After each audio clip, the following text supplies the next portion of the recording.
Hello again, everyone. Edwin Learnard back once again. In this YouTube astrological segment, I'm going to be dissertating and talking about the South Node in the first house in a natal horoscope. As most of you know, the South Node is connected with what we may have overemphasized or accentuated generally in roughly the first 30 years, near the first half of our lives. And we look at the North Node as something where we try to emphasize more in the second part of our lives and maybe put the South Node a little bit integrated into it, but not where we overemphasize it like we did in the earlier part of our lives. And North Node is connected with the soul's mission or purpose. So anyway, let me get started. The first thing I look at with the South Node in the first house is that the person that has this placement in the early part of their lives may have been dominated by their own needs about their personal, I guess you could say their appearance, their outlook, their overall philosophy on life. And really the thing about this is they also can have been very engrossed in their own things, their own affairs, their own life, and not and it could have been detrimental perhaps to relationships. This person may have maybe shied away from certain relationships, thinking that it might impact their outlook to some degree, or might help lead them maybe on the wrong path. There might have been skepticism connected with maybe getting involved with certain people when maybe those people could have actually been beneficial to him or her. Look at this placement, and this person may have had overemphasis perhaps on self-aggrandizement and things of a nature that were more pertaining to his or herself.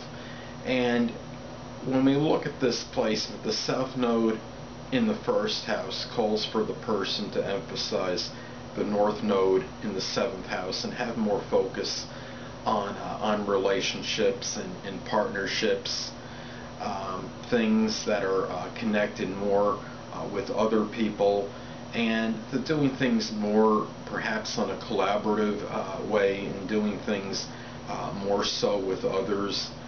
Since the seventh house is associated with Libra, I look at this as far as perhaps being able to negotiate and compromise a little bit more than as opposed to the first part of the person's life. I look at this placement, and also when we look at the first house, it's connected with the early part of our childhood and experiences associated with it. And this could be somebody that had certain beliefs instilled or indoctrinated in him or her, where maybe by listening to these things they felt like they needed to really focus on themselves strongly, and that their own needs were paramount and should constantly be taking precedence, or perhaps looking out for number one. Where this is okay maybe to some degree. I can understand if somebody is limited on funds or something, and they're trying to live their life and support themselves. They have, a lot of times you have to look after your own self first, but at the same time it's just important to remember not to do this to where it's going to be to maybe the detriment of a relationship, or perhaps a perspective, or a potential one.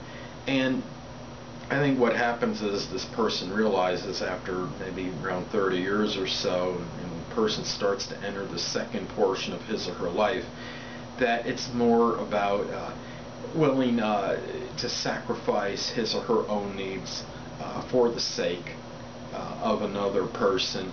And obviously no one really will ever give up their own needs really 100%, but at the same time have a little more even distribution with, as far as maybe helping others and doing things for more in a relationship like manner. Perhaps this person goes into partnership and business with somebody in the second part of their lives, and realizes that the people that impact them in the latter part of our lives will maybe change their outlook to some degree, and maybe it would be advantageous for this person. So, and we look at this, I look at this, I should say, yeah, I know I have a Gemini moon, so maybe it's my other personality coming out. No, seriously. I look at this, and it's basically, this person might be interested in some things in the latter part of their lives, some endeavors that are associated with partnerships, and 7th house does correspond with the sign of Libra, so there might be some interest, or this person might feel compelled to get involved in Libra-like professions, such as maybe referee, official, arbitrator, somebody that works in negotiation, somebody that works in some kind of reconciliation with marital partners, such as like maybe a marriage counselor, somebody that works in the courts as an attorney, or even as a bailiff, something in the court system, somebody, and these people may find an interest in that in the latter part of his or her life. So anyway, people, that'll conclude this YouTube astrological segment for the South Node in the 1st house in a natal horoscope. Stay tuned next time, where I'll be dissertating and talking about the South Node in the 2nd house in a natal chart. 2 things I want to get with you on before I head out. Firstly, the stars may impel, but do not compel. And secondly, never isolate any single astrological element, aspect, planetary placement, position, configuration, influence, or what have you, and make an analysis on a person, astrologically speaking, based on this alone, because a person astrologically is the sum of all their components in their natal chart, and not just one. Until next time, people, stay well.